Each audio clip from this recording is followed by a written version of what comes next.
자, 딜사이트 런치박스 오늘도 힘차게 시작을 해보겠습니다. 자, 일단은 목요일이 되면서 FOMC, BOJ 그리고 빅테크들의 실적 어느 정도 한 80% 정도는 윤곽이 나오고 있는 그런 상황이고요. 오늘도 저희가 여러 가지 이야기들로 인해서 또 알차게 이런 부분을 커버하면서 채워보도록 하겠습니다. 자, 일단은 런치 토크 뭐 하려고 그랬어요? 아니 뭐 준비한 게 있다 그래가지고 PD님들한테 개인 교습을 받아가지고 무언가 필살기를 준비했다고. 이 정도면 거의 주보라고 판가름 건데. 앵커님, 네. 몰래 하는 주식이 뭔지 아세요? 몰래 하는 주식이 뭘까요, 여러분? 몰래 하는 주식? 몰래 하는 주식이 뭘까요? 맞춰보세요. 시크릿 주주. 시크릿 주식? 아, 저한테 수습이면 수습하라고 했잖아요. 모자이크 처리 좀 앵커님이. 해주시고요. 네, 같이 못하겠습니다. 네, 알겠습니다. 시크릿 주주 여러분, 네. 아침에 정말 어울리는 개그입니다. 저희 런치박스에서 단독으로 공개하는 개그였으니까요. 꼭 점심 드실 때 어제 거울 보고 연습했어요. 거울 보고 연습했습니다. 네. 12번 연습한 겁니다, 여러분. 자, 그래서 시크릿 주주 오늘 점심 개그로 저희가 전해드렸고요. 런치 토크에서는요, 집값이 오르고 있던 부동산 얘기 플러스 건설주와 건설 경기에 대한 얘기 그리고 산업에 대한 이야기 한번 해보도록 하겠습니다. 그리고 불만나는 리포트에서는 어떤 시크릿한 리포트가 있나요? 오늘 반도체하고 건설이랑 방산 이렇게 다 알차게 다뤄볼 건데요. 일단 삼성전자 그리고 GS건설, 하나에어로스페이스까지 있는데 다 요즘 핫한 종목들이라고 생각이 들어서 맞습니다. 이따 김민수 대표님과 함께 다양하게 얘기 나눠보도록 하겠습니다. 삼성전자 그리고 하나에어로스페이스 플러스 GS건설까지 자 이렇게 이야기를 나눌 거고요. 기막힌 투자한끼에서는요 역시나 반도체 이야기 해보겠습니다. 오늘 조금 오르다가 살짝 또 힘이 빠지고 있는 그런 상황이어가지고 반도체 이야기 해봐야 될 것 같고요. 그리고 전력기기 많은 분들이 관심 있죠. 그리고 오늘 오르는 넥슨 게임즈 이야기 한번 해보도록 하겠습니다. 어우 채팅창에서는 그 시크릿 주주 이야기가 좋네요, 반응이. 나쁘지 않네요. 요런 그럼요. 분위기인데. 연습 많이 했습니다. 연습 진짜. 많이 했습니다, 여러분. 네. 오늘도 파이팅해서 응원해 주시면 좋을 것 같고요. 자, 그럼 오늘도 알차게 준비가 되어 있는 딜사이트 런치박스 힘차게 런치 토크부터 시작해 보도록 하겠습니다.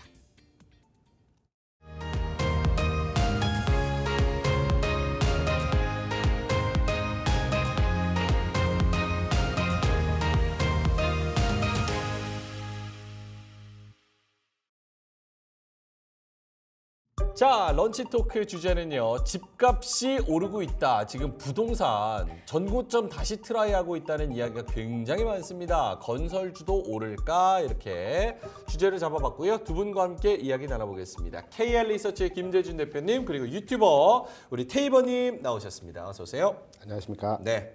김대준 대표님은 그 시크릿 주주 요거 자체를 모르셨고 저도 모르는 상황이었습니다. 이해를 못하고 있었습니다. 시크릿 주주. 뭡니까 이거? 장난감? 되게 애니메이션? 예쁘게 생긴 인형 있어요. 그리고 저 막 그 제 동생들 같은 경우는 시크릿 주주 그 사탕 립스틱 사탕도 되게 막 영유아를 키우고 있는 엄마 아빠들은 다 알 수밖에 없는 그런 아이템들입니다. 약간 학부모 개그. 당연히 알고 계실 줄 알았는데. 학부모 개그. 네. 알겠습니다. 자, 그러면은 본격적인 주제로 들어가서 두 분 어떻게 부동산 관심이 좀 있으신지.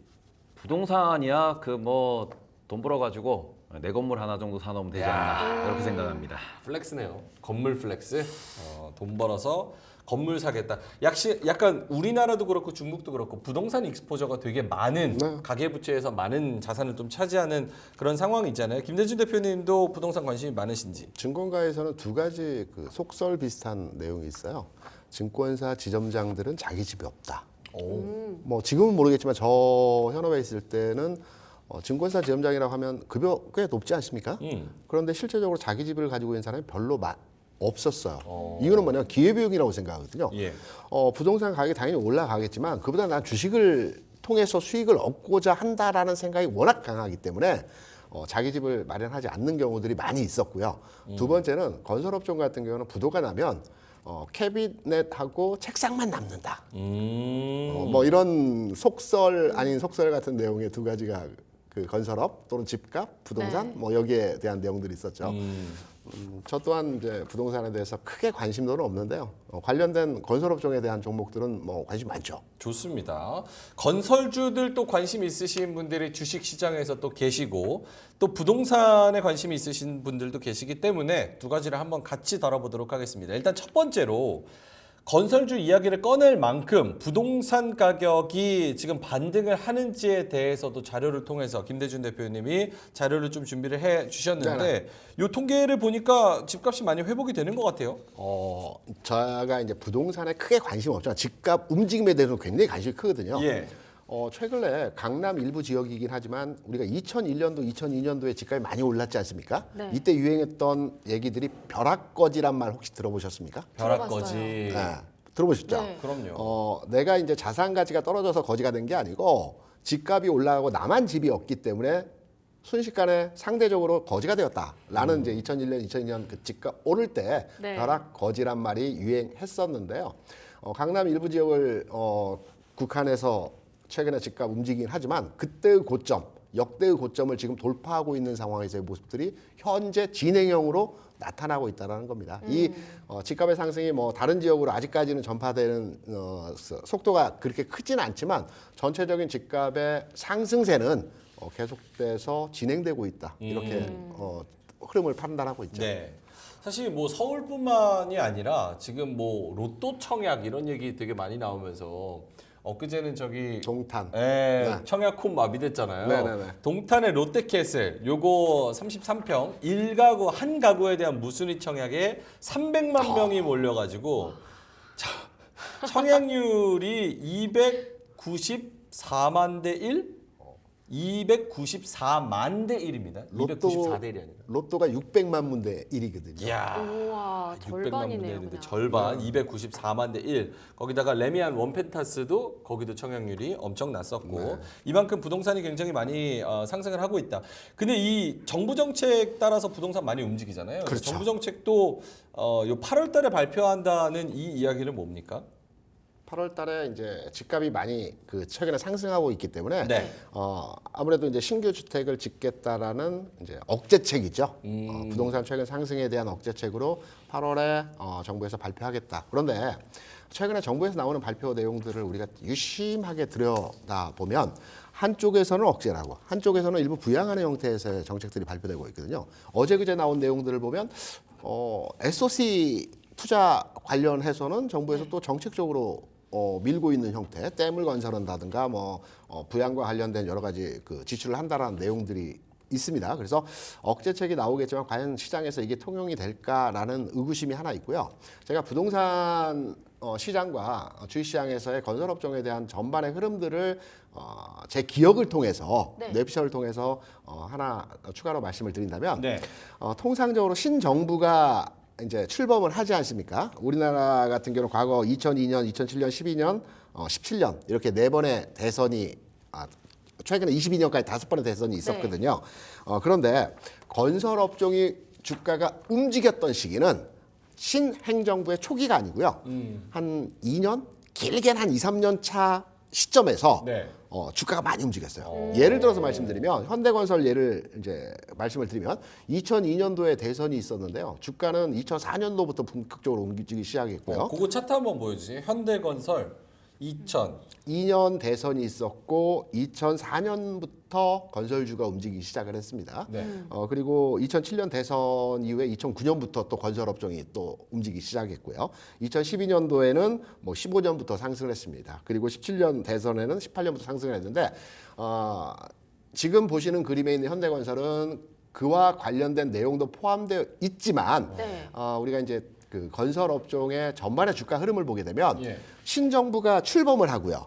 그리고 여러 가지 정책들을 펼치지 않겠습니까? 그리고 한 중반 정도를 지나가게 되면 새로운 경기 부양에 대한 의지가 강해지면서 이때 건설업에 대한 부양책들을 많이 발표를 했다라는 것을 우리가 추론해서 이해할 수 있거든요. 네. 그래서 시기적으로 보면 이번에 22년 대선 이후에 한 지금 2년 차, 뭐 3년 차 이 정도 되지 않습니까? 그렇다고 한다면 건설업, 경기 부양, SOC 투자 뭐 등등등 정부에서 발표되는 여러 가지 정책들이 과거 정부를 통해서 판단해 보게 되면 이번 정부에서도 이러한 내용에서의 부양책들이 나타나면서 건설업 자체에 대한 주가 부양 가능성이 있을 수 있다라고 판단되는 지점에서 내용이죠. 그러니까 주로 정부가 출범했을 때 부동산은 한 2, 3년 차에서 어떤 정책 발표했을 때 그래도 약발이 좀 그렇죠. 있었기 때문에 이번 8월 발표를 하면은 이게 또 건설업에도 네. 또 호재가 될 수 있다. 여기 하나 더 추가로 첨언의 말씀을 네. 드리면 네. 국내뿐만 아니고요.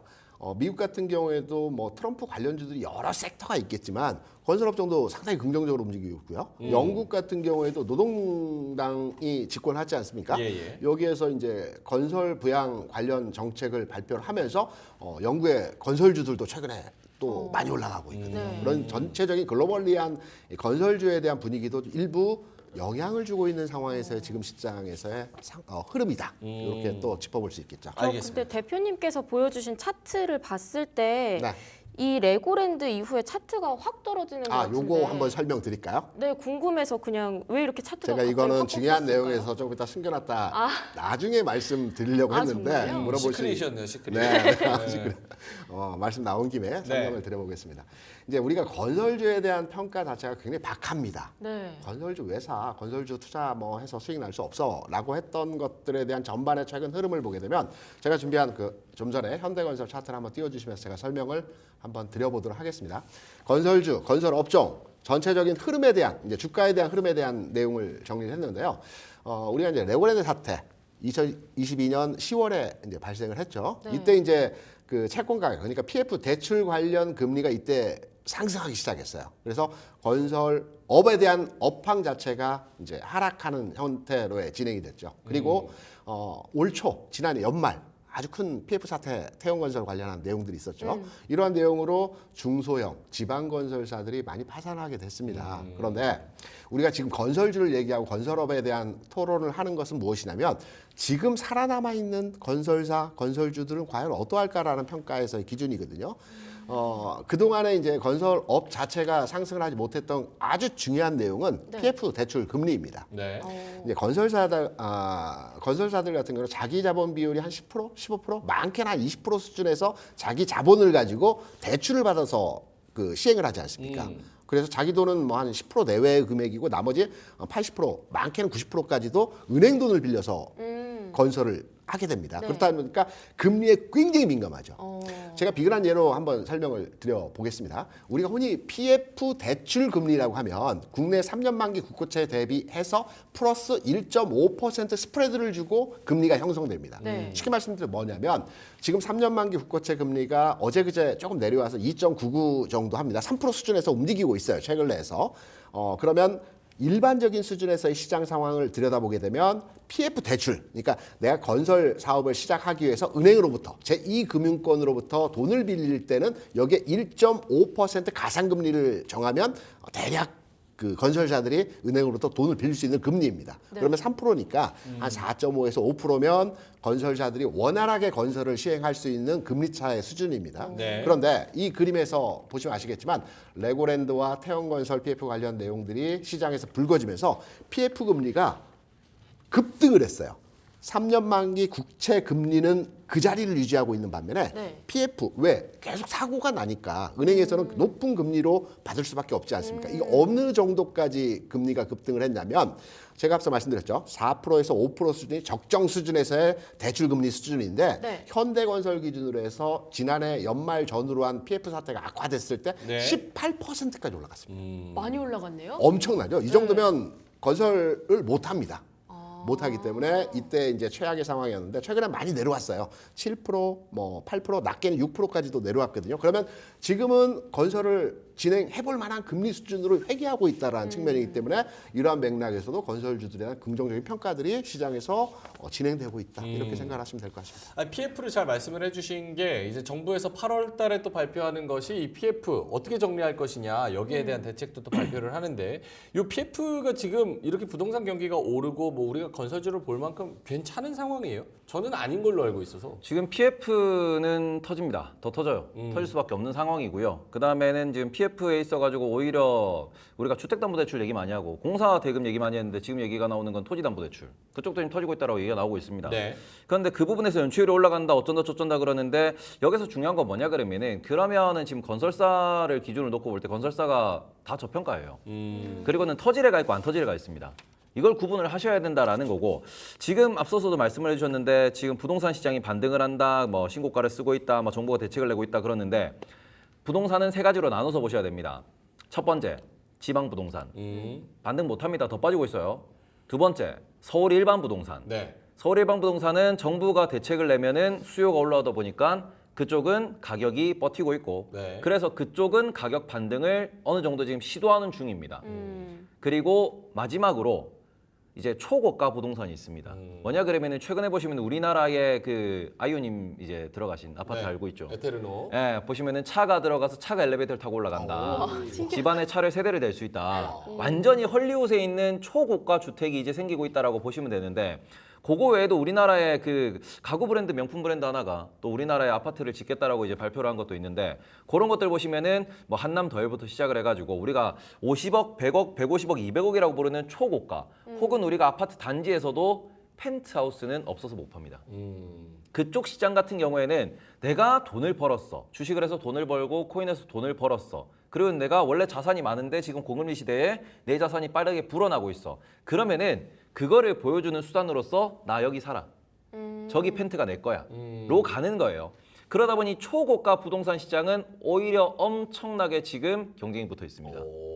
지금 보시면 우리가 뭐 광진구에도 그렇고 한강뷰에 있는 모든 재개발이 대부분 초고가 아파트 50억, 100억 시장으로 가고 있어요. 그 부동산 시장에서도 양극화인 네. 거네요. 서울에 쏠려 있고 서울에서도 초고가 하이엔드 그런 아파트는 거기는 뭐 전혀 딴 세상인 거고. 그런 데를 건설할 수 있는 건설업체들 같은 경우에는 PF를 걱정할 게 전혀 없겠죠. 근데 대부분 약간 조금 부티크 같은 데서 조그마한 데서 큰 데 껴가지고 같이 하던데. 그런 것도 있고 그리고는 우리가 한남 뭐 재개발 같은 경우에도 현대건설에서 지금 그렇죠. 진행하고 있습니다. 그러니까 우리가 보시면은 서울에 오셔서 서울에 계신 분들은 아실 거예요. 서울에 오셔서 신축 서울 한강뷰 아파트를 쭉 보시면은 건설사가 몇 개 없어요. 그렇죠. 대우건설 아니면은 현대건설 거기다가 좀 더 보면 DLENC, GS건설 몇 개 없습니다. 근데 그쪽 같은 경우에는 부동산 PF도 걱정할 게 별로 없고요. 그리고는 최근에 나오는 보고서를 보시면은 건설사별로 PF 비율 정리가 잘 돼 있습니다. 네. 그래서 그런 부분에서 PF에 대한 노출이 적은 건설사 같은 경우는 오히려 지금이 기회라고 볼 수 있겠으나 많은 건설사가 그것과는 좀 다르다.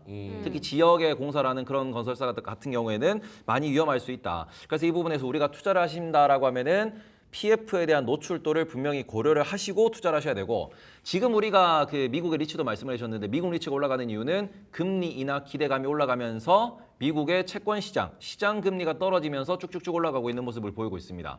그래서 그 부분에 있어가지고 금리 인하 속도가 지금 시장에서 예상하는 거는 우리 뭐 페드워치 들어가 보시면 아시겠지만 네. 당장 9월 FOMC부터 매 FOMC마다 금리 인하 한 번씩 할 거다라고 이야기를 하고 있습니다. 그리고는 9월에 금리 인하 2번 빅스텝을 해야 된다라고 이야기도 하고 있습니다. 이 기대감이 깨지면은 리츠의 상승은 조금 조정을 받을 수 있겠죠. 그리고는 부동산 시장 같은 경우에도 여전히 이제 PF라는 불확실성이 남아있기 때문에 그런 부분이 해결이 돼야지만 어찌 보면 진짜 이제 건설주가 올라가는 그러니까 저평가가 완전히 해소되는 영역으로 들어갈 것이고 지금 건설주가 반등하는 이유는 더 빠질 이유가 없기 때문이고 그리고는 상반기 주도주라고 봤던 조선, 방산, 화장품, 변압기 이런 애들이 비싸졌기 때문에 반도체 같은 경우에도 목에 찼기 때문에 그 중에서 가래가 누가 있을까 해가지고 여러 가지 이제 스토리로 엮어서 가는 게 건설주와 그다음에는 건설기계라고 보시는 게 좀 더 합당하지 않을까 이렇게 생각합니다. 그러니까 PF에 대한 리스크, 미분양에 대한 리스크는 좀 남아있는 상황에서 또 서울이나 수도권에서 지으면 잘 팔리는 그런 현상도 가격도 올라가고 그런 현상이 좀 나타나고 있기 때문에 이 건설주를 어떻게 바라봐야 되냐 여기에 대한 여러 가지 시각들이 있는 것 같습니다. 김대중 대표님한테 이거 한번 여쭤볼게요. 그래서 건설주 사도 되는 건지 대형 건설사 2분기 실적을 한번 보겠습니다. 현대건설, GS건설, 대우, 삼성 E&A 그리고 HDC, 현대산업개발 대부분은 이제 흑자 전환한 데도 있고요. 오히려 영업이익이 더 줄어든 데도 있는데 이런 거를 봤을 때 건설주 디스카운트를 어떻게 생각을 해야 되는 건지에 대한 부분도 좀 궁금하긴 해요. 그 건설 업황에 대한 얘기를 우리 테이버 작가가 얘기 좀 전적으로 동감하고요. 다만 이제 건설주 투자 목적 측면에서 판단을 해보게 된다면 이번 실적 발표 내용을 들여다보게 되면 건설업종 자체 대형사들 기준이죠. 예. 실적 자체 또 평가 기준 자체 좋습니다. 나쁘지 않다라는 얘기가 아니고 좋아요. 실적 자체의 추이도 전반의 흐름에서 아주 악화된 상황들은 아니라고 보고 있거든요. 특히나 최근에 이제 주가 흐름 측면에서 살펴보게 되면 GS건설 같은 경우에도 최근 저점 대비해서 30%, 40% 주가 올라왔어요. 네. 14,000원에서 거의 2만 원까지 최근 내에 단기적으로 상승을 보여줬거든요. 네. 테이버 작가 얘기대로 최근의 주가 흐름은 저평가돼 있고 가격이 그동안 눌려 있었기 때문에 이 가격에 펌핑 작용에 의해서 상승을 했다고 보고 있고요. 지금부터 그러면 내가 지금 시점에서 건설업종 투자해볼까라고 판단했을 때는 네. 저는 건설주에 대한 투자 접근의 방법보다는 리모델링 관련주에 대한 투자 관점이 좀 더 효율적이지 않을까. 왜냐하면 서울 수도권 지역에는 신규로 아파트를 지을 만한 땅이 그렇게 많지가 않아요.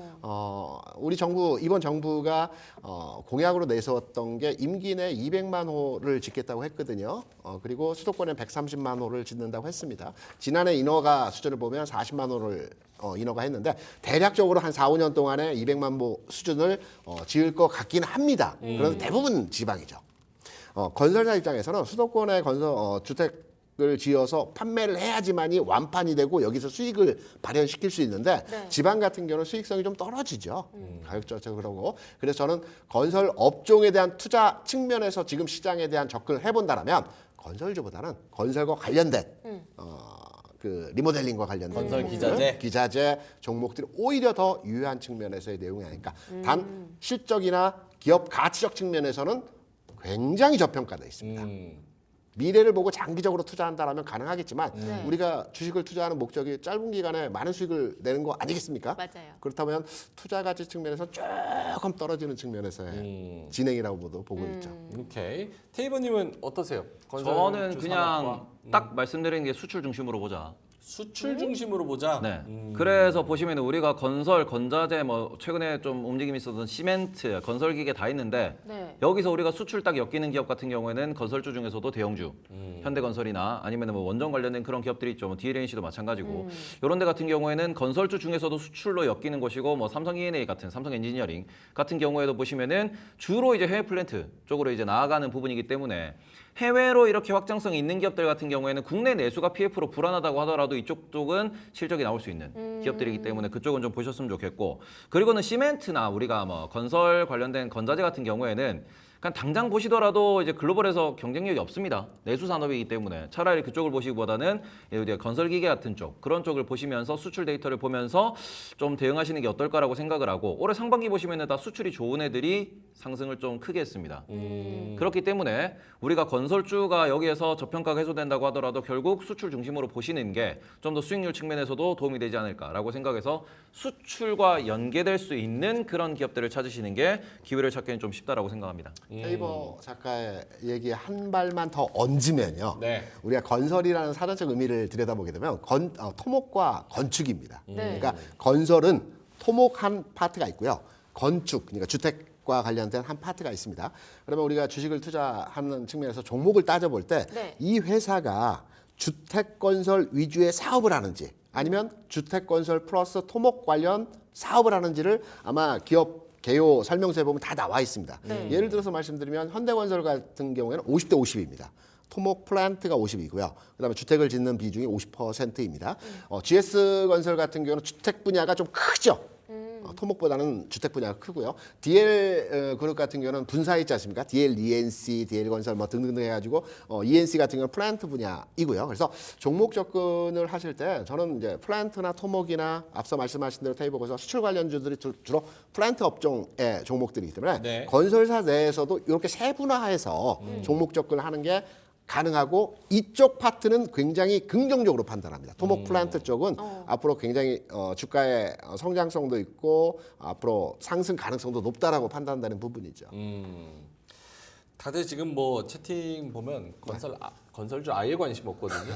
하이닉스 테이버도 채팅창에서 하이닉스랑 선물 얘기하고 하이닉스가 중요합니다 지금. 좀 그런 상황인데 건설주의 관심도가 조금 떨어지는 이유는 뭐예요? 그동안 테이버님한테 물어봅시다. 왜 딴짓하는 거예요? 건설주의 가장 큰 이제 핵심은 아직까지 살 이유가 없어요. 투자할 이유가 없어요. 그러니까 우리가 건설주 같은 경우에는 우리가 미국에서 건설 그러면 다 리츠를 얘기하거든요. 네. 그리고는 아니면은 뭐 건자재 기업들 뭐 워렌 버핏이 투자한 건자재 이런 데 얘기하는데 둘 중 하나예요. 성장이 YY로 30% 50% 나오느냐. 그런 기업을 투자하는 그런 뭐 투자 방법이 있을 것이고 아니면 배당률이 6% 7% 나와가지고 고배당주로서 이게 분류가 돼야 되는 리츠 보시면은 8%씩 나와요. 미국 리츠들. 근데 국내 기업들 보시면은 이제 턴어라운드에 대한 그런 얘기는 나오고 있는데 과연 이 기업들이 PF를 넘어서 우리한테 배당을 줄 때까지 기간이 얼마나 걸릴 것이냐? 그러면 앞서서도 말씀을 하셨습니다. 짧게 뭐 투자해서 뭐 많이 버는 거 그렇게도 말씀을 하셨고 그게 아니면 기간을 정해놓고 사이클을 정해놓고 우리가 투자를 해가지고 수익을 보자라는 건데 지금 그 상황에서 건설이 최우선주로 우리가 선호될 만한 그런 시장 분위기냐 그러면은 건설주 같은 경우는 한 2년은 걸릴 거예요. 그죠? 왜냐하면은 건설주의 핵심은 금리가 떨어져야 됩니다. 우리가 집을 살 때를 생각해 보시면은 금리가 떨어져야 집을 사요. 그래야 진짜 건설에 어찌 보면 대세 상승기가 나온다라고 볼 수 있고 과거에도 그런 움직임을 보였는데 지금 미국이 금리 인하를 매 FOMC 때마다 6주마다 한 번씩 낮춘다라고 하더라도 2년 걸려서 12번 낮추면은 그러면은 중금리로 들어가요. 그렇죠? 내년 연말에 미국의 기준금리 기준 놓고 보셔도 4%입니다. 3.5%, 3%까지 떨어지려 그러면은 시간이 한참 남았어요. 그러면 그 상황에서 지금 우리가 건설주를 포트폴리오에 비중 있게 담아야 되냐 그러면은 저평가니까 한 번은 쏴주겠지라는 느낌으로 담는 거지 여기를 메인으로 가져갈 만한 타이밍은 여전히 아니고 그리고는 부동산 PF 같은 경우는 이게 신용 리스크입니다. 터지면 크게 터져요. 그래서 이거는 신용 리스크라고 하면 말 그대로 M&A 혹은 부도로 연결될 수 있는 거기 때문에 혹시나 여기 잘못해오면은 내 돈 날아가는 거거든요. 그러면은 오히려 지금 내가 고배당을 노린다 그러면은 밸류업 쪽이 훨씬 수급도 좋고 훨씬 아젠다도 좋습니다. 8월에 주택 관련된 얘기 나온다 그랬는데 밸류업 관련돼서도 지금 정부에서 얘기가 나올 거예요. 네. 투자 관점으로 보시면은 우리가 그렇구나 지금 저평가고 이런 뭐 이슈가 있구나 정도는 체크하실 수 있겠으나 지금 투자한다 그러면 비중 낮게 들어가야죠. 그래서 저는 그 부분에서는 건설주 같은 경우에는 지금 딱히 볼 이유가 없다. 그리고 오히려 지금 나스닥의 변동성, 엔비디아의 13% 상승, 하이닉스가 지금 음전을 한이 많이 하고 있는데 하이닉스가 여기서 버텨서 올라가야 된다. 하이닉스가 20만 원 위로 올라가야 코스피 증시가 좋아지는 거고 삼성전자가 외국인 매수로 더 들어오고 외국인 선물에서 매수가 들어와서 삼성전자가 올라가줘야 코스피가 뭐 3천을 간이 많이 하는 거지. 그렇죠. 아니면 우리 집에서 올리패스 봐야 돼. 그렇네요. 왜 모르는 척 하세요? 제가 그러면 테이버 작가의 반대편에서 왜냐면 건설 종목을 가지고 계신 분들도 많지 않으실 그러니까 겁니까? 테이버님은 통화 정책적인 그런 환경, 금리에 대한 부분, 네. 거기다가 건설 자재 가격도 원자재 가격도 되게 많이 올라갔잖아요. 그렇죠. 인건비도 올라가고 거기다가 뭐 정책적으로 부동산 PF 이게 아직 해결되지 않은 상태이기 때문에 건설주를 굳이 탑픽으로 넣을 필요는 없다. 김대중 대표님은 반대 의견 가지고 반대 계시다. 의견. 그러니까 저는 이제 시장 내부적으로 주가 흐름적 측면에서 한번 얘기를 한번 드려볼게요. 네. 최근에 시장에서 움직이는 종목들 뭐 많이 있겠지만 네. 제가 말씀드린 종목들의 흐름들을 보게 되면 자동차 움직였죠. 뭐 최근에는 왔다 갔다 하지만 이전 단계 자동차 움직였습니다. 그렇죠. 그리고 조선주 움직였습니다. 최근까지도 움직이고 있죠. 통상적으로 가치주에서 움직이는 섹터들의 흐름이 순차적으로 움직이는데 자동차가 움직이고요. 조선이 움직이고요. 그 다음에 건설이 움직입니다. 이게 전방산업이거든요. 그 다음에는 철강이 움직입니다. 후방산업. 그러니까 전방산업의 종목들이 순차적으로 과거의 주가 흐름 통계적인 내용들을 보게 되면 전방산업에 있는 자동차, 조선, 건설이 한 번씩 시세를 주고요. 그 다음에 철강업이 후방산업의 종목으로 움직입니다. 요 패턴이 지난 그 20년도에도 한 차례 줬었고요. 이런 맥락에서의 주가 상황이 과거에도 여러 번 나타났어요. 이런 이제 주가 흐름적 측면에서 우리가 들여다보게 된다면 지금 산업 전체의 분위기는 그렇게 좋지 않아요. 건설업에 대한 분위기는 좋지 않은데 주시장이라는 게 꼭 산업의 동향에 따라서 주가가 움직이는 것만은 아니거든요. 저는 패션이 저기에 있습니다. 네. 죄송합니다. 저는 근데 저기에 반대하는 게 네. 자동차는 지금 저인선 체제에 들어오고 제네시스가 나오고 수출이 늘어나면서 실적이 잘 나와요. 밸류업에 포함될 만큼 주전원도 늘어나고 있습니다. 자동차를 과거랑 같이 보는 거는 다 좀 다른 관점이라고 생각을 하고요. 오케이. 그리고는 그 부분에 있어가지고 조선은요? 조선 같은 경우에는 지금 10년 만에 빅사이클이 왔어요. 앞으로 3년 좋다라고 얘기합니다. 수출이 늘어나고 있어요. 흑자 전환했고 거기다가 후판 가격도 지금 협상이 되면서 조선 좋다라고 이야기하고 있습니다. 근데 건설 철강 같은 경우에는 철강은 지금 2차 전지로 나갔죠. 포스코가 2차 전지로 분류가 됐습니다. 철강 같은 경우에 반등하냐 그러면은 철강은 중국과 연계가 돼야 되는 거고 케미컬도 마찬가지예요. 중국과 연계가 돼야 됩니다. 중국이 못 올라와요. 근데 이 상황에서 오히려 중국 같은 경우에는 내수를 키웠기 때문에 중국 내수 철강과 중국 내수 화학이 있는 한 우리나라는 오히려 사양산업으로 가고 있습니다. 그리고 이런 부분에 있어가지고 건설은 과거와 다르게 지금 우리나라만의 독특한 PF와 소위 말하는 전세라고 하는 이 부분이 오히려 발목을 잡고 있어요. 그리고는 이 부분에서 건설 업계도 지금 대응이 잘못되고 있기 때문에 우리가 알고 있는 탑10에 들어간다라고 하는 그런 건설사도 위험하다는 얘기가 계속 나오고 있습니다. 롯데건설 위험하다는 얘기 계속 나오고 있죠. 그리고는 롯데건설 2조 막았다 그러는데 또 돌아오고 있습니다. 이런 부분에 지금 보시면은 건설은 정부가 왜 나서느냐? 안 나서면 큰일 나니까 나서는 거예요. 지금 그 정도의 상황이기 때문에 제가 오늘 제가 한마디 말씀 이제 해달라고 하셔가지고 오늘 한마디 미리 좀 띄워줄 수 있을까요? 네, 오늘 한마디. 제가 한마디를 띄워놨는데 네. 앞서서도 이제 우리나라의 수급 패턴의 사이클을 말씀을 하셨는데 제가 그 부분에 있어가지고 뭐라고 말씀드렸냐 그러면은 네. 딱 이렇게 말씀드렸습니다. 모든 뭐라 그랬죠? 상승을 다 먹으려고 하지 말자. 모든 상승을 다 먹으려고 하지 마. 이게 수급적인 패턴으로 올라가는 게 우리나라의 특징이다라는 게 어찌 보면은 여의도의 논리예요. 그런 얘기 되게 많이 합니다. 근데 개인 투자자들이 거기에 현혹돼가지고 되게 많이 물려요. 저는 여기에 있어가지고 기업의 본질 가치와 지금 사이클에서 무엇을 투자해야 되냐에 대해 가지고 좀 더 냉정하게 생각을 하셔야 된다라고 항상 말씀을 드리는 게 네. 이 부분 괜히 내가 모든 오제 잡으려다가 내 계좌가 모든 악재로 도배될 수 있습니다. 알겠습니다. 갑자기 왜 이렇게 열심히 하는 거예요? 아니 원래 열심히 해요. 열심히 하는데 아니 뭐라고 하니까 채팅 치고 놀다가 왜 김대중 대표님이 딱 올라오고 있었는데 중간에 딱 끊고 모든 상승을 다 먹으려고 하지 마세요. 네, 오케이, 큰 그림이었어. 알겠습니다. 큰 그림. 네, 다시 김대중 대표님으로 이어간다면 테이버님 말도 일리가 있어서 맞죠, 다 맞죠. 논리적으로 이해가 돼요. 네, 다 맞지만 네. 보세요. 우리가 주변에서의 건설업종에 대한 지금 현재 분위기를 보면 안 좋은 얘기도 많지만 제가 앞서서 몇 가지 거론했지만 악재 해소되고 있는 과정에 PF 대출 120조에 대한 부분들도 어느 정도 시장에서 잠재적인 그 악재가 이제 스며드는 상태에서의 흐름들이 진행되고 있거든요. 두 번째, 굉장한 저평가입니다. 이 저평가에 대해서 반론을 내릴 사람 아무도 없습니다. 그리고 그렇죠. 저평가는 맞죠. 네. 그리고 정부에서 대규모 SOC 투자를 지금 진행하고 있습니다. 이런 분위기에서 건설업종의 주가는 상승할 수 있는 분위기도 얼마든지 가지고 있다. 바람만 일으켜주면 충분히 상승 가능성의 여지가 있다. 그래서 저는 지금 시점에서 투자 관점에서 본다면 좀 나는 좀 시간을 두고 투자해볼 만한 투자 패턴을 가지고 있어. 그렇다면 좋습니다. 긍정적으로 판단합니다. 저는 테이버님의 말씀에 100% 공감하는데 그래도 네.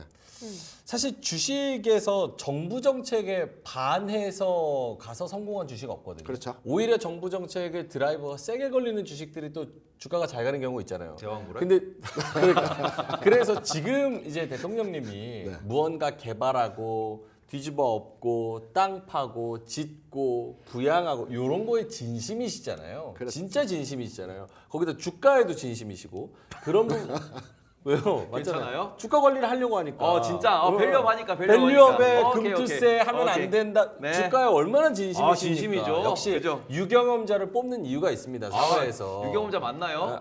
뭐 주식도 해보셨겠죠. 네. 근데 그런 부분에서 아무래도 건설 쪽에 드라이브를 좀 세게 걸고 있는 입장에서는 조금 건설업도 지금 저평가 부근에서 한 번은 그래도 순환매가 뭐 대세 상승이라기보다는 그렇죠.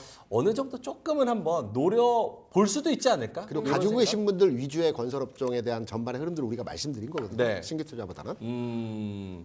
알겠습니다. 자, 그래서 건설 경기 관련해 가지고 또 이야기가 나왔는데 마무리는 요걸로 한번 해보죠. 결국에는 저희가 뉴스도 또 전해드려야 되니까 하반기에 정부 정책 지원 자금이 120조가 투입이 된다고 합니다. 네. 그리고 금리 인하 기대감, 그리고 트럼프 재선, 우크라이나 재건 기대감. 삼부 토건 이런 애들 굉장히 잘 오르잖아요. 우크라이나 재건에다가 댐 건설한다 그러지 여러 가지가 있기 때문에 공공 부문의 투자 확대도 한다 그래서 공공 투자, 민자 사업 그리고 정책 금융 연초 계획 대비 15조 원을 확대 확대한다고 하고 부동산 PF 시장 안정화되는 데 있어서 94조 원 규모의 유동성을 공급한다고 한다. 그래서 이 부분도 잘 챙겨보시면 좋을 것 같습니다. 120조 원 투입한다고 하니까 사실은 적은 돈은 아니잖아요. 어우, 굉장하죠. PF만 잘 막아도 사실은 건설주에 대한 그런 장애물 하나는 없어지는 거 아닌가 이런 생각이 듭니다. 자, 그러면은 두 분의 오늘 한마디 들으면서 끝내볼까요? 테이버님은 아까 모든 상승을 다 먹으려고 하지 말자라고 말씀을 하셨는데 그 안에는 건설주는 포함이 안 된다라는 개념으로? 지금 사이클 보면 우리나라 오늘 수출 데이터 발표 났잖아요. 수출 데이터에서 전년 대비로 50% 성장한 반도체도 존재하고요. 그리고 여전히 뭐 화장품이나 아니면 식품 같은 거 계속 수출 잘 나오고 있습니다. 전년비로 보시면 계속 올라가고 있어요. 그런 쪽 공부해서 우리가 올라가는 업사이클, 제대로 된 사이클을 타는 것만 하더라도 바빠 죽겠는데 그거를 다른 쪽으로 눈을 돌린 이유가 굳이 없지 않을까. 그러니까 반도체가 죽을 때 다른 거 공부하시면 돼요. 아직까지는 반도체가 살아있습니다. 굳이 반도체 외에 다른 쪽에 신경을 안 쓰셔도 되지 않을까 그렇게 생각합니다. 오늘 반도체 어떻나요? 오늘 반도체요? 저는 오늘 아침에 장땡 시작하자마자 팔았습니다. 관심 가지라 그러고 팔면 어떡해요? 팔고 또 사야지. 또 사요? 알겠습니다. 자, 김대준 대표님의 오늘 한마디는요? 네, 정부의 SOC 투자에 대해서 기대감을 가지고 있고요. 저는 건설업종에 대해서 이렇게 생각을 합니다. 모두가 다 아니오라고 얘기할 때 주시장은 예라고 하는 종목에 대해서 관심을 가져야 좋습니다. 됩니다. 네. 모두가 박수 칠 때는 주식은 떠나야 됩니다. 그렇죠. 좋습니다. 자, 두 분의 오늘의 한마디 한번 들어봤고요. 아까 채팅창에 테이버님 오늘 막방이라는 얘기가 있는데 사실입니까? 제가 일단 작가님한테 건강이 안 좋아서 다음 주에 못 나올 것 같다 했는데 작가님이 다른 사람 구해야 되니까 구할 때까지 나와라. 작가님이 그걸로 설득 안 되는 게 주식하는 사람 치고 건강 좋은 사람 없어요. 그럼요. 뭐라고요? 이게 뭐지 이게? 근데 건강이 좀 심각하게 안 좋으셔가지고 일단은 오늘로써 이제 좀 그만하셔야 되는데 다음 주까지는 저희가 좀 양해를 구해가지고 다음 주까지만이라도 조금만 좀 도와주셨으면 이렇게 좋겠다. 공식화를 해버리네요. 아이고 계속 하시면은 너무 좋은데 당했다. 네, 다음 주까지 좀 해주시면은 좋을 것 같습니다. 저희가 최대한 구해보겠습니다. 근데 네. 어디서 우리가 이런 케미에 이런 분을 또 구하겠습니까? 김대준 대표님, 테이버님, 또 다른 날에 나오시는 분들 어디서 구합니까? 예. 대타가 있습니까? 대체제가 없잖아요. 큰일이네요. 그림 이상해지는데. 예.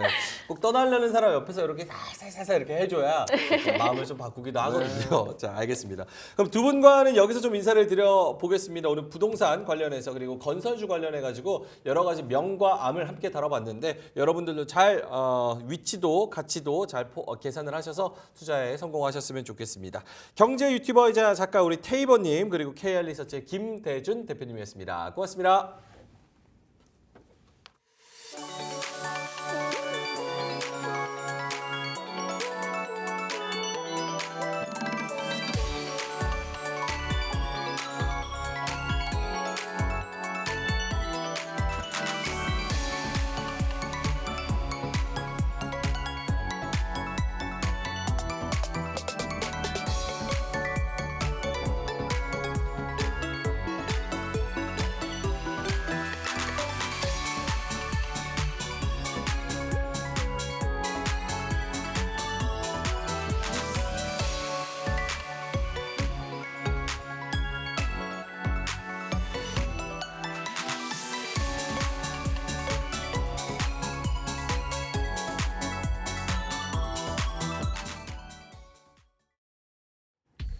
산업통상자원부는 7월 수출액이 전년 동기 대비 13.9% 증가한 574억 9천만 달러를 기록해 지난해 10월부터 10개월 연속 증가했다고 밝혔습니다. 서울중앙지검 반부패 수사 1부는 오늘 오전 구영배 큐텐그룹 대표의 자택과 티몬 위메프 본사 등을 대상으로 압수수색을 나섰습니다. SK이노베이션은 2분기 연결 기준 영업 손실이 458억 원으로 전년 동기 대비 57.1% 증가한 것으로 잠정 집계됐다고 발표했습니다. 롯데렌탈이 중고차 수출을 위해 아랍에미리트 두바이의 해외 법인 롯데오토글로벌 미드리스트 FZE를 설립했다고 밝혔습니다. LIG 넥스원은 중남미 지역 방산 협력을 강화하기 위해 콜롬비아 해군, 롯데안데스 대학과 3자 협력 양해각서를 체결했다고 밝혔습니다. 휴온스 그룹의 완제 의약품 전문기업 휴온스 생명과학은 지난달 31일 임시 주주총회를 열고 이사회를 통해 신임 대표로 이재훈 전문이사를 선임했다고 밝혔습니다. S-오일은 2023년 ESG 보고서를 발간해 2030년까지 화학 사업 비중을 25%까지 확대하겠다는 계획을 발표했습니다. 삼성전기는 영국 파이낸셜 타임즈와 런던 증권거래소가 합작해 만든 글로벌 ESG 평가 지수인 사회책임 투자 지수에 2011년부터 14년 연속 편입됐다고 밝혔습니다.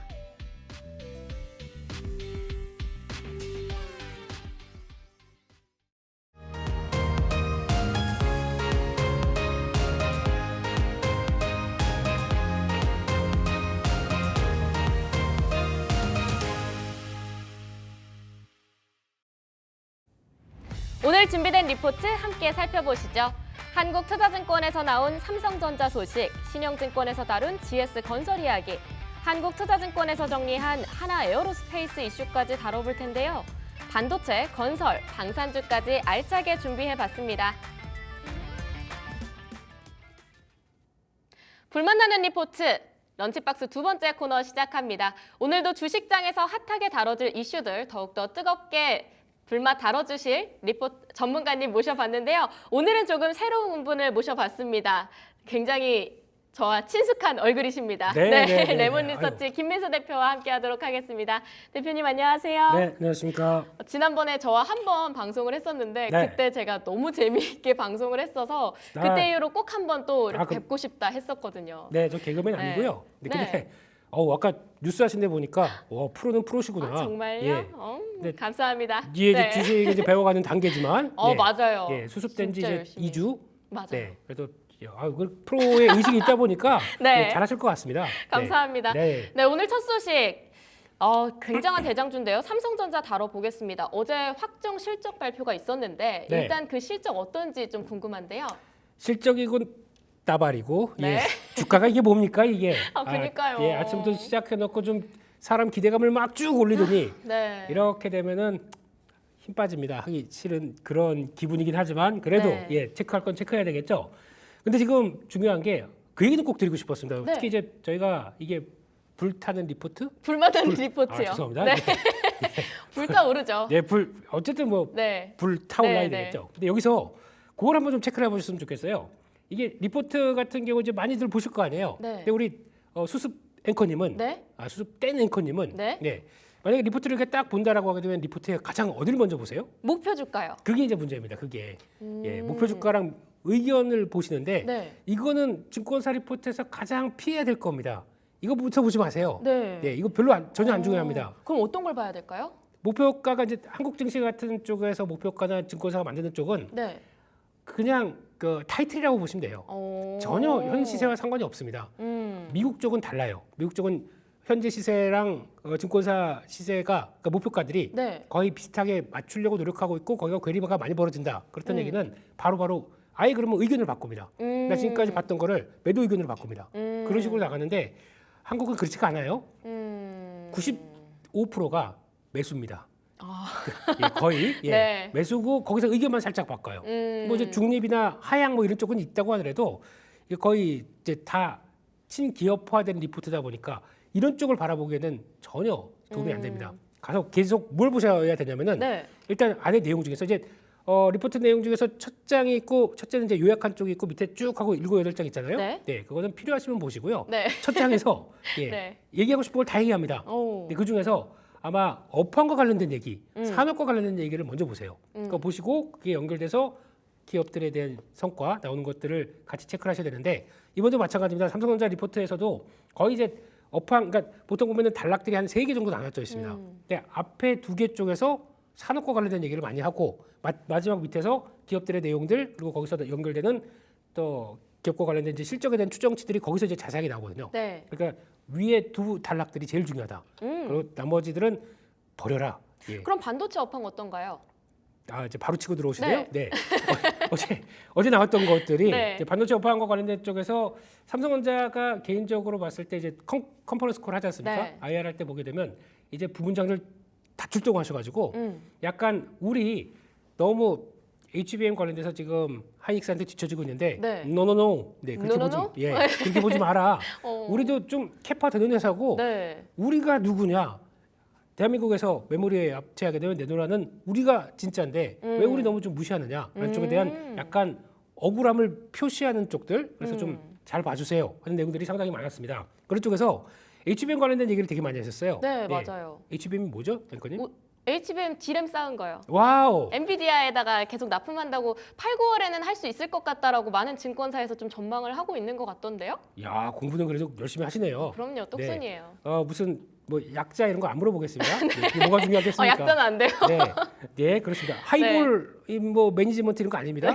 네, HBM 네 이쪽은 네. 그러니까 디램 쌓은 거 이쪽이 가장 중요한 게 뭐냐면은 일단 이쪽이 지금까지는 엔비디아랑 손잡은 쪽이 하이닉스인데 네. 우리도 충분히 할 수 있다라고 해서 어느 정도 양산 준비를 다 해놨다. 그래서 이제 거기서 램프업이라고 합니다. 근데 좀 어려운 말로는 그러니까 다 이제 그 약간 예열시키는 거죠. 그래서 수율을 맞춰가는 준비를 하고 있다라는 얘기는 우리 이렇게 다 준비되어 있는데 그러면 엔비디아 쪽으로 나올 수 있는 거 거의 조만간이 언제인지 모르겠습니다만 네. 네, 뭐 증권가선 8, 9월 요 내용 보게 되면은 약간 램프업이라는 단어 나오게 되면 제가 보기에는 4분기일 수도 있습니다. 뭐 그런 쪽에서 이제 해서 우리도 들어가니까 네. 걱정 마라. 그래서 HBM 만약에 엔비디아 안 들어가도 HBM3 쪽으로 이제 들어가긴 해요. 근데 네. 이것만 하더라도 지금 캐파가 얼마가 상반기 얼마가 늘어느냐? 하반기는 60%까지 더 늘을 것이다. 그래서 총 올해 거의 뭐 350%까지 늘어날 거고 내년엔 이 사이즈에서 2배 네. 가는데 그에 협력한 거는 HBM3E가 될 것이다라고 하면서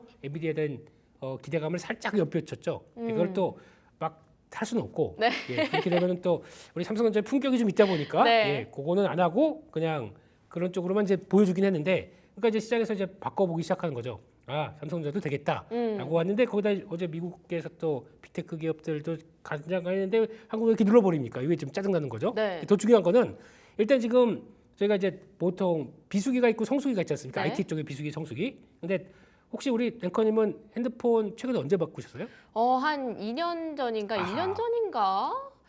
그럼 할부 살짝 끝내셨어요? 애매해요. 저희 엄마 엄마가 사주셔가지고 아, 네. 그 제가 아직- 2년 전, 3년 전엔 대학생이었거든요. 그러시. 어유 네. 죄송합니다. 예. 그러니까 아직 그 자유롭게 날개를 네. 펼치지 못한 네. 예, 어린 새 입장으로서 예. 네.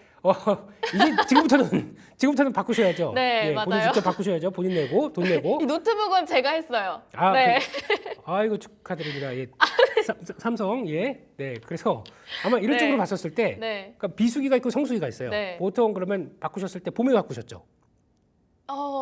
그랬던 것 같아요. 예. 그 엄마한테 여쭤보고 말씀해 주세요. 예. 근데 여기서 중요한 거는 그러니까 이제 약간 겨울이나 네. 그리고 여름 때는 네. 잘 비수기 역할을 되고 봄이나 가을 때가 이제 성수기 쪽입니다. 그래서 보통 보면은 약간 갤럭시 S 시리즈도 봄에 나오고 네. 또 약간 폴드 시리즈나 플립 시리즈는 또 가을에 나오고 하면서 네. 그걸 노리는 거죠. 성수기 때를 약간 푸시를 하는 모델들이 나오죠. 아이폰도 마찬가지입니다. 항상 9월이지 않습니까? 네. 그렇게 되면은 이제 9월 때 이번에 AI가 탑재된 여러 가지 온 디바이스 AI 디바이스가 나왔을 때 네. 거기 또 학기도 시작되지 않습니까? 그러다 보니까 그런 것들을 맞춰서 봤었을 때 성수기가 시작된다라는 관점 쪽에서 변화가 나오게 되면 그때는 기대감이 좀 있었을 때 그러면 이제 메모리의 업황들도 더 좋아질 게 아니냐 안쪽에서 변화가 나오기 때문에 그런 것까지 같이 보자라고 하게 되면 지금은 그래도 못 먹어도 고 이런 느낌이죠. 그래서 그쵸. 목표가는 제가 보지 말라고 말씀드렸습니다. 네. 12만 원. 네. 왜냐하면 저랑 똑같아서 기분이 나빠요. 네, 그래서 똑같이 보세요? 12만 원까지 보시는 거예요? 제가 먼저 얘기를 했는데 12만 전자? 가능은 합니다. 제 오. 마음속의 목표가. 네, 오. 가능은 하지만 그게 그게 목표가가 있다고 하더라도 네. 갈 만한 모멘텀이 막 부각되기 시작해야지 그게 올해 안 해요? 선생님 조금 많이 오버하셨습니다. 네, 저희가 근데 리포트가 3개까지 해야 돼가지고 예. 네, 그럼 조금 아쉽게 일단 12만 원까지 한번 욕심 부려볼 만한 대장주 첫 번째 리포트 한 줄 평 들어보겠습니다. 네, 넘어가겠습니다. 네. 한 줄 평 한 부탁드립니다. 줄 평이요? 네. 그래서 저기 나왔습니다. 네, 대장주의 품격. 대장주의 품격. 예, 보여주고 하는데 네, 품격에 좋습니다. 맞게 좀 올라라 이런 네. 느낌입니다. 네, 곧 성수기 시작을 앞두고 있다고 하니까요. 앞으로의 업황과 산업 관련해서 계속해서 조금 찾아보도록 하겠습니다. 그렇습니다. 열심히 예. 찾아보겠습니다. 네. 자, 바로 이어서 GS건설로 넘어가 보도록 하겠습니다. 앞선 코너에서도 건설주에 대해서 좀 다뤄봤었는데요. 네. 이 건설주 얘기 업황 흐름과 함께 좀 들어볼까 합니다. 실적은 또 어떻게 나왔을까요? 네, 이게 중요한 게 건설주는 다른 거 별로 없습니다. 네. 아주 중요한 심플하게 네. 부동산 동향 보시면 됩니다. 아, 부동산 동향을 보면 된다. 네, 우리 앵커님도 이제 집 사셨. 아유, 저 핸드폰 못 샀어요. 아, 예. 핸드폰 2년 전에 못 봤는데. 예, 사시고 싶은 네. 마음이 크다 보니까 주식을 너무 열심히 크죠. 해서 네. 이제 나도 집 사야지 뭐 이런 쪽으로 나가시겠죠. 네, 근데 중요한 거는 이런 부동산 업황이 앞으로 어떤 걸 의미하느냐를 잘 보셔야 됩니다. 그러니까 이제 이것도 사이클이죠. 네. 그러니까 항상 보시게 되면은 이번에 반도체도 언제 올라왔습니까? 가장 안 좋을 때 올라왔어요. 또 마찬가지로 조선업들도 네. 수준은 받춘다 보다 말은 한다고 하더라도 이게 약간 좀 늦긴 했지만 가장 안 좋을 때부터 턴하기 시작해서 올라오기 시작합니다. 그게 일반적인 사이클의 종목이죠.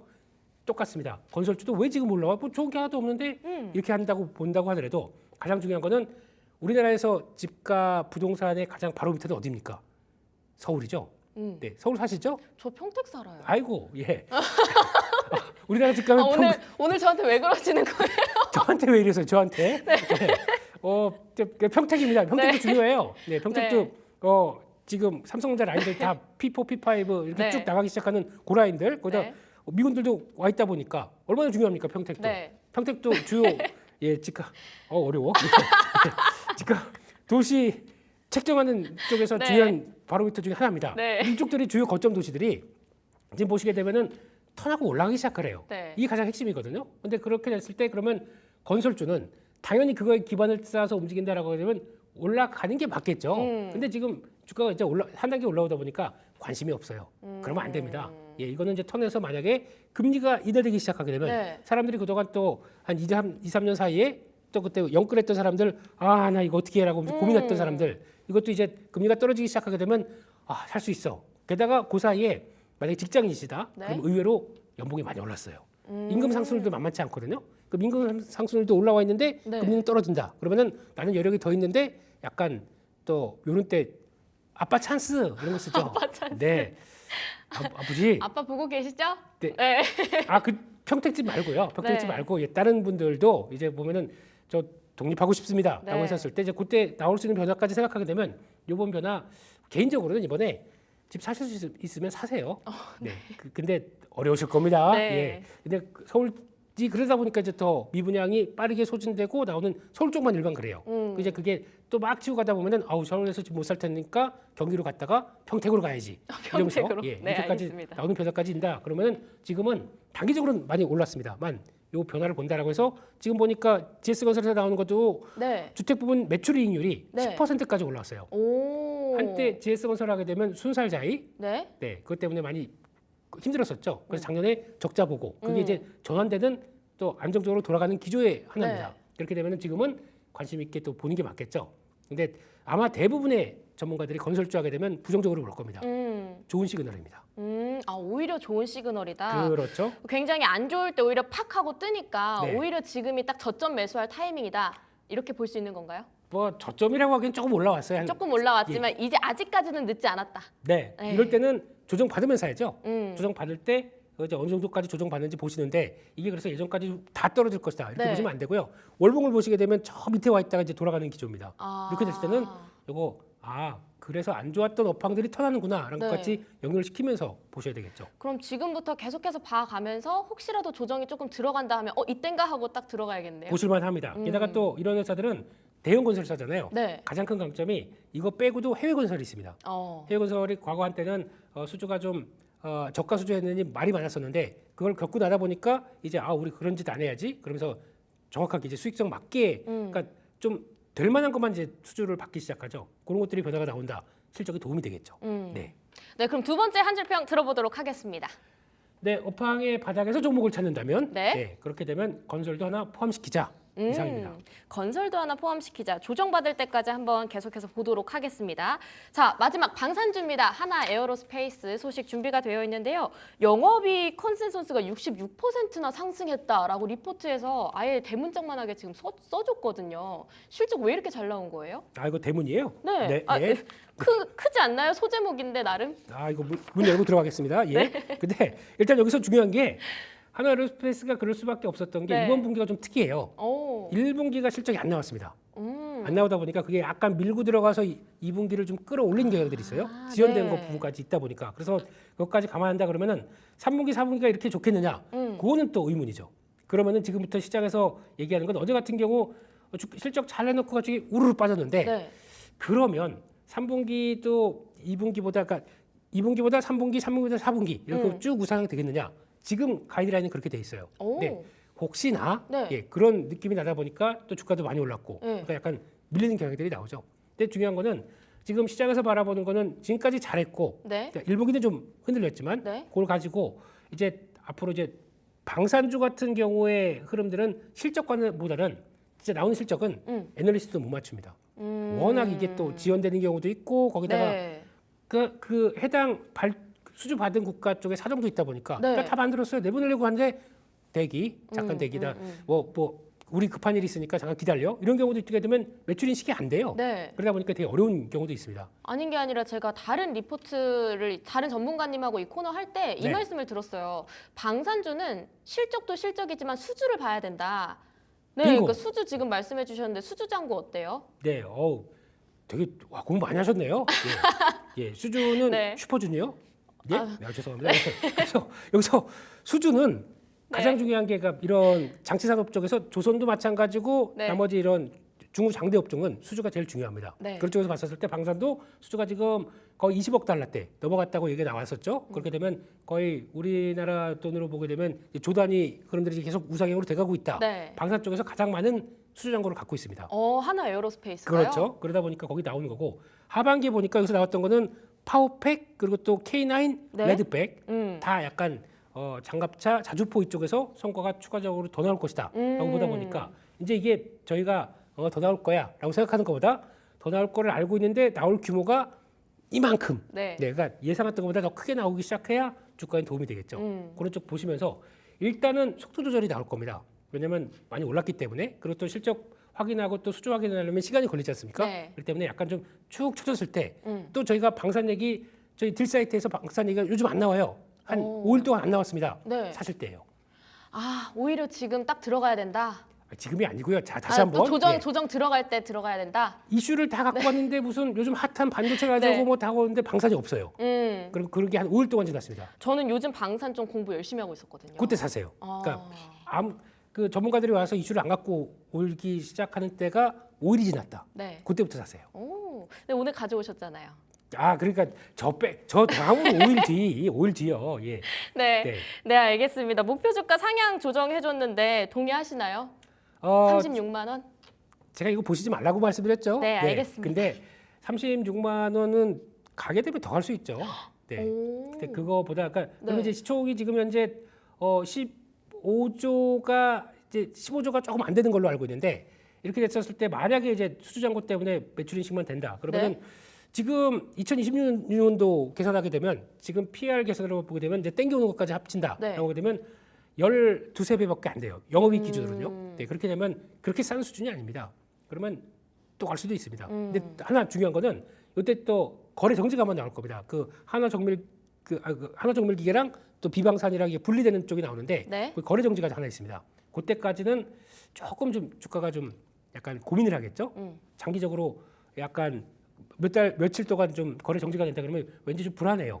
그렇기 때문에 그 회피 물량이 나와서 한번 흔들린다. 그럼 그때는 한번 보셨으면 좋겠습니다. 네. 알겠습니다. 세 번째 리포트 빠르게 한 줄 평 들어보도록 하겠습니다. 네, 예, 잠깐만요. 저기 나와 저기 있습니다. 있군요. 네. 예. 살 때긴 하지만 네. 돌다리도 두드려보자. 네, 열심히 두드려 보면서 계속 이것저것 공부해 보도록 하겠습니다. 오늘 불만나는 리포트 준비된 소식 여기까지입니다. 삼성전자 다뤄봤고요. 또 GS건설, 하나 에어로스페이스 세 가지 종목 다뤄봤습니다. 레몬리서치 김민수 대표님과 함께했습니다. 고맙습니다. 감사합니다.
자, 장이 좀 왔다리 갔다리 합니다. 코스피가 0.5% 조금 더 상승을 다 하려고 하는 그런 상황이고요. 2783, 2783에서 거래가 되고 있습니다. 장 초반에는 코스닥이 좀 해롱해롱했었는데 1% 넘게 올라서 812포인트에서 거래가 되고 있습니다. 삼성전자 하이닉스는 장 초반에 비해서 상승세가 조금 둔화되기는 했습니다. 두 분과 한번 이야기를 나눠보죠. 오늘 시장 어떻게 바라봐야 되는지, 전략 어떻게 짜봐야 되는지 보겠습니다. M인베스트먼트 이주연 대표님, 신한투자증권의 황유현 팀장님 나오셨습니다. 어서 오세요. 안녕하세요. 네. 사실은 이번 주 이벤트가 굉장히 많다라고 말씀을 드렸었고 그 부분에서 FOMC, BOJ 그리고 빅테크의 실적들 많이 공개가 돼서 사실은 한 80-90% 정도는 어느 정도 이벤트를 소화한다라고 봐야 될 것 같은데 지금까지 이렇게 뚜껑이 열려진 상황에서는 우리가 시장 그리고 오늘의 뭐 상승 이런 걸 어떻게 바라봐야 되는지 이주연 대표님부터.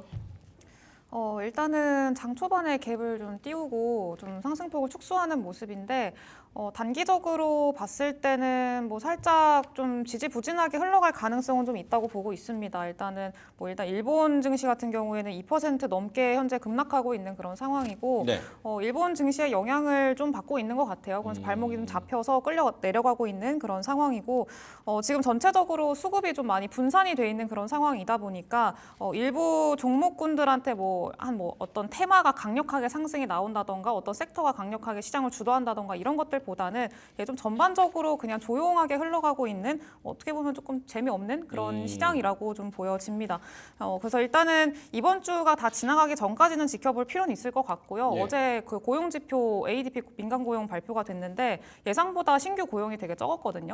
그래서 내일도 이제 고용 보고서가 발표가 되는데 고용 보고서 상으로 봤을 때 고용 지표가 별로 좋지 않다라고 하면은 시장에서는 또 이번 금리 인하가 또 이 불황 그 경기 침체를 대비하기 위한 금리 인하 아니냐 또 이런 우려감이 또 다시 나타날 수가 있기 때문에 그런 점들을 좀 지켜볼 필요는 있어 보입니다. 그래서 지금은 좀 상승했다라고 해가지고 흥분해서 달려들고 이런 것들보다는 조금 지켜보면서 좀 보수적으로 접근할 필요가 있는 시장이다 이렇게 말씀드리겠습니다. 알겠습니다. 황유현 팀장님은 어떻게 보시는지?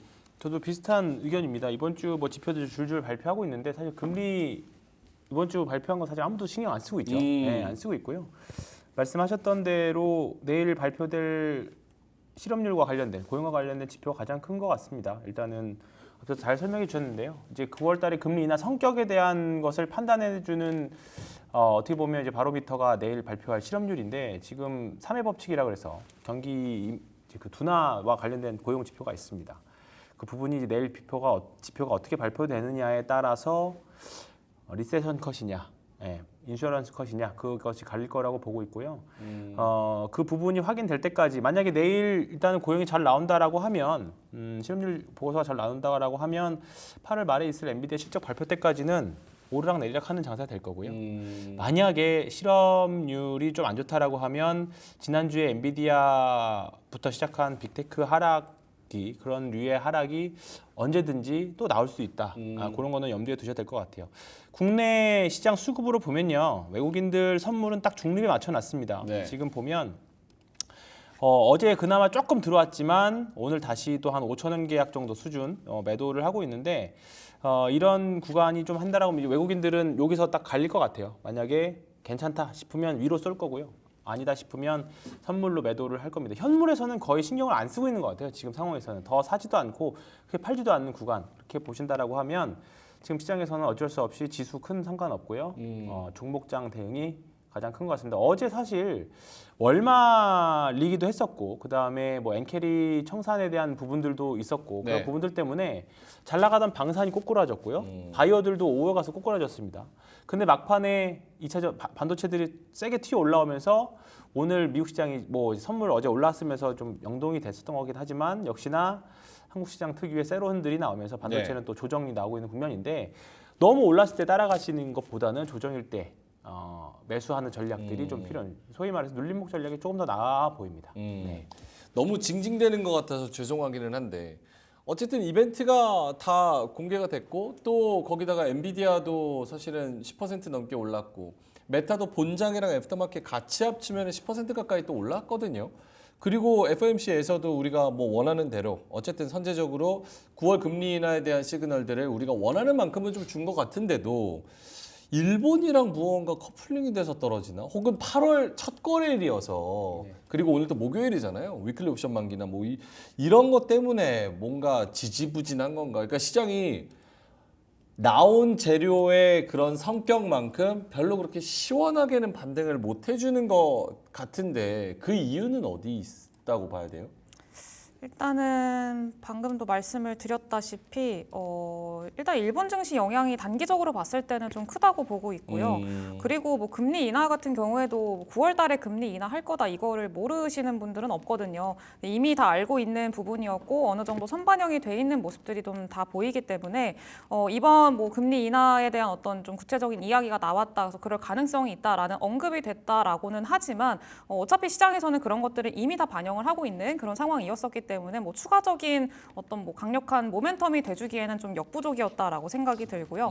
그리고 일본 증시 급락 같은 경우에는 일본이 어제 그 금리 인상을 단행을 했죠. 그러면서 엔달러 환율이 현재 뭐 148엔 정도까지 하락을 했습니다. 그래서 환율 그 상승 효과를 누리면서 그동안에 일본 증시가 좀 강세를 보였었는데 이제 엔화가 다시 좀 강해지니까 이제 좀 급락이 나왔다 이렇게 좀 해석을 해볼 수가 있을 것 같고요. 그래서 엔화 가치가 상승하게 되면 엔캐리 자금 이탈 가능성이 또 다시 한번 시장에서는 부각될 수가 있기 때문에 이전처럼 뭐 대형 기술주 중심으로 매도가 확대될 수 있다 이런 우려감이 시장에서 좀 반영이 되고 있다 이렇게 좀 보시면 좋을 것 같습니다. 네. 근데 다만 이게 뭐 그 아직까지는 뭐 AI에 대한 어떤 성장 부담 이런 것들, 그래서 우려감들 이런 것들은 어느 정도 일단락이 된 상황이고 엔화 관련한 이런 우려감들 자체는 좀 장기적으로 가기에는 조금 아직까지는 제한적이라고 보고 있기 때문에 일단 재료에 좀 반응하고 있는 그런 시장이다. 그래서 매물적인 측면에서 매물 부담에 따른 좀 조정이다 이렇게 보고 있습니다. 알겠습니다. 황현 팀장님은 같은 질문 네. 드린다면?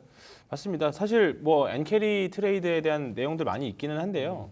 사실 그 규모가 뭐 구체적으로 밝혀진 것도 없고요. 네, 우리가 그냥 그런가 보다 사실 하고 있는 상황이죠. 네, 추측인 거죠.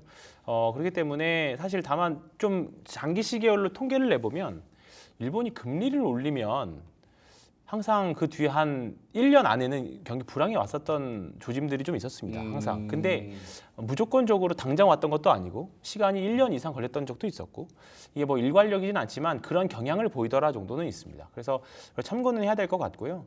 우리나라 지금 일단 거래대금이 말라 있는 거. 네. 이 부분이 가장 시장에 소위 말하는 세론이 가장 나오는 이유인 것 같아요. 뭔가 시장에 자신감은 없고 내부적으로는 이제 금투세가 계속 시장에서는 위협을 하고 있는 부분들이고 그리고 뭐 미국 시장 영향은 당연히 받는 거고 그렇다 보니까 그런 복합적으로 미쳐진 변동성들이 어제같이 그런 변동성 특히 지난주 금요일 날 현대차 이번 주 월요일 현대차 보고 그다음에 오늘 바이오 주식들이나 오늘 뭐 방산 주식들 반등하는 거 보면 너무 어렵다 보니까 이렇게 되면 그냥 차라리 좋은 주식 사놓고 아무것도 하지 말자.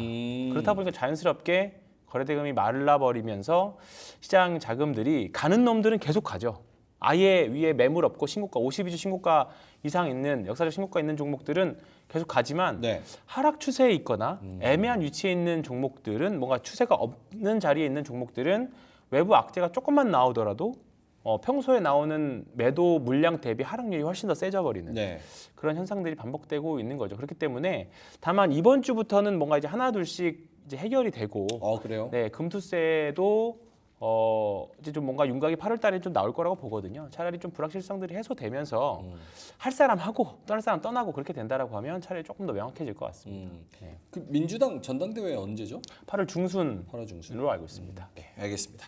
자, 그러면은 두 분이 또 오늘 발제한 주제에 대해서 이야기를 나눠보면서 사실 지금 당장은 좀 재미없더라도 또 다음 주에 색깔이 어떻게 바뀔지 당장 또 모르기 때문에 그 부분에서 준비하는 마음으로 세 가지 주제를 한번 이야기해 보겠습니다. 이주연 대표님이 발제하신 주제입니다. 첫 번째 주제 공개해 주시죠.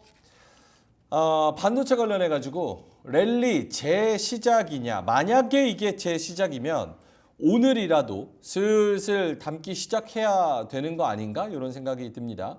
비둘기 파월의 미국 반도체주 헐헐. 코스피에 훈풍 닿을까? 아직은 안 닿고 있고요. 엔비디아 12% 올랐네. 반도체 훈풍 부를까? 아직 안 불고 있고요.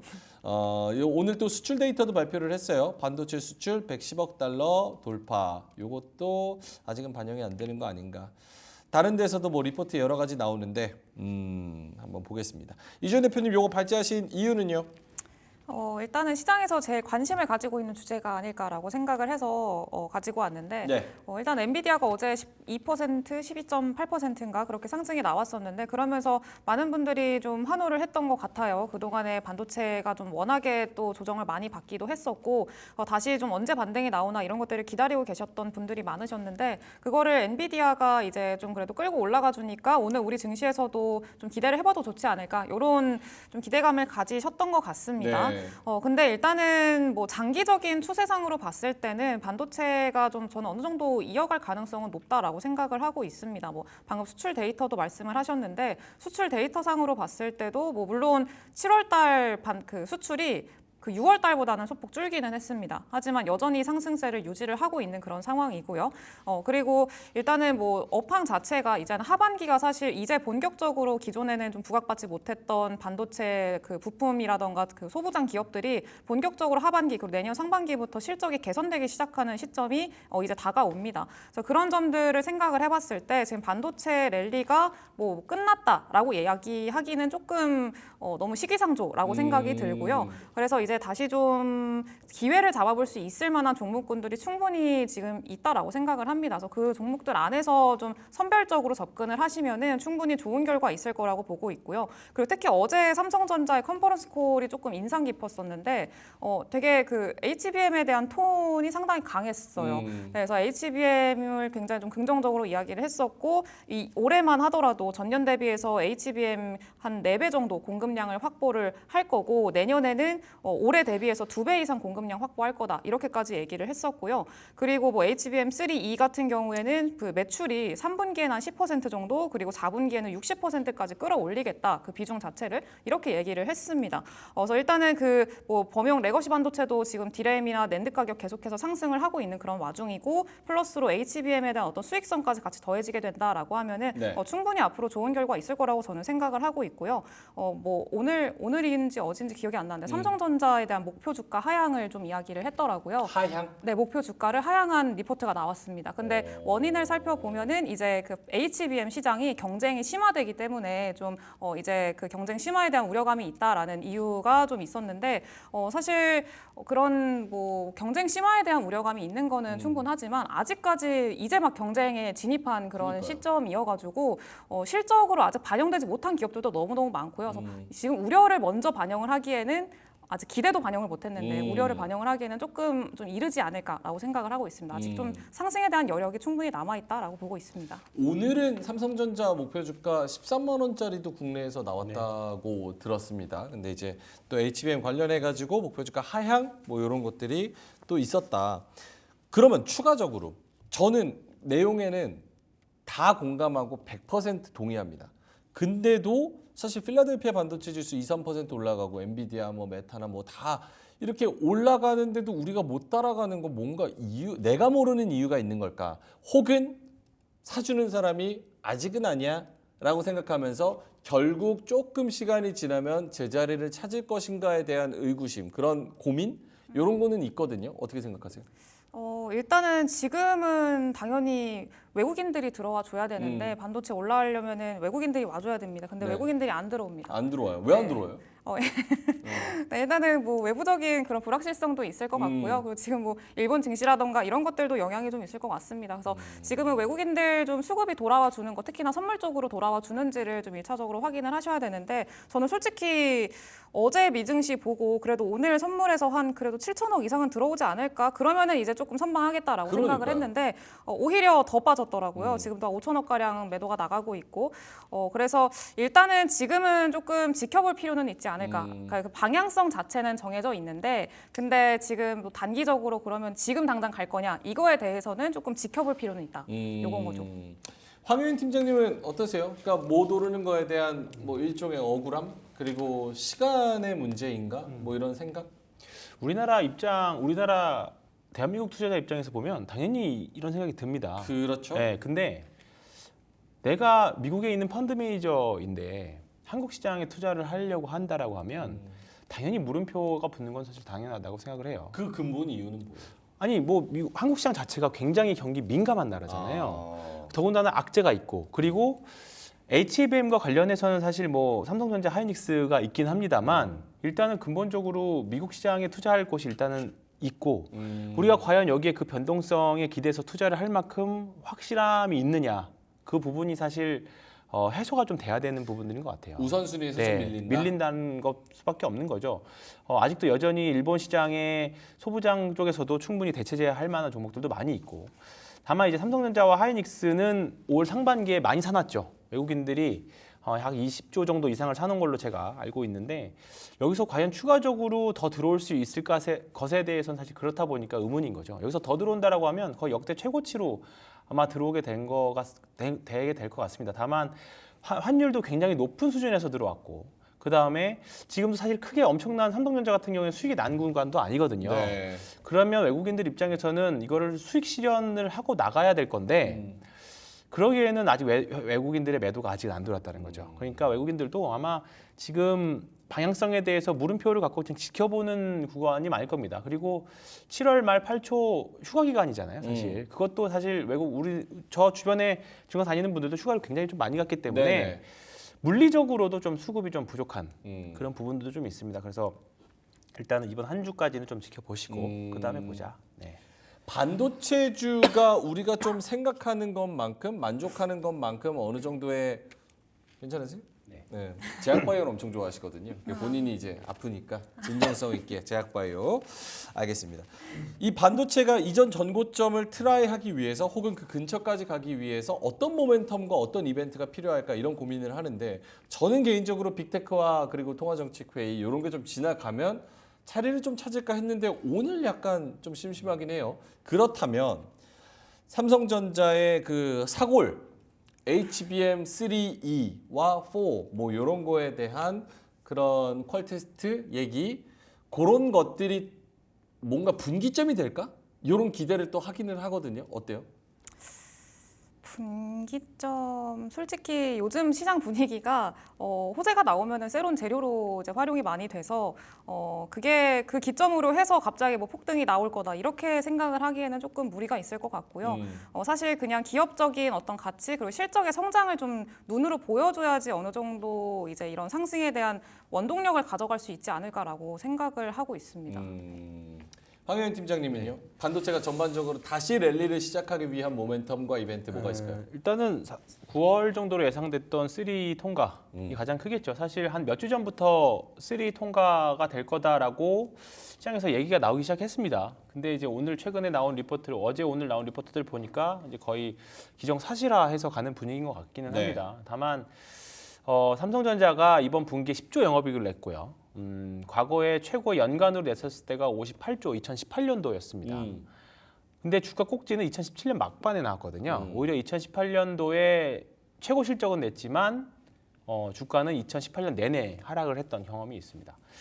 그러니까 지금 과연 이번에 나온 실적, 올해 나올 실적들이 네. 사실 이 트렌드로 가면 사실 아직까지는 역대 최고 실적이 나오진 않을 것 같아요. 아직 HBM이 제대로 우리가 성과를 내지도 못했는데도 불구하고 그러면 그런 측면에서 보면 삼성전자가 HBM 통과하고 내년까지는 그 실적이 계속 우상향하고 역대 최고로 찍고 주가도 조금 더 갈 여지는 충분히 있지 않을까. 그런 측면에서는 조금 긴 시기열로 본다라고 하면 저는 여전히 가능성 많이 남아있다라고 생각을 합니다. 근데 최근에 원전 수주 이후에 세론 나왔던 것들 그리고 여러 가지 방산도 실적 최고로 발표하고 세론 나왔던 것들 이런 부분들을 여러 가지 고려해봤을 때 일단은 거래대금이 자신감들이 좀 되살려져야 세론도 좀 안 나올 거거든요.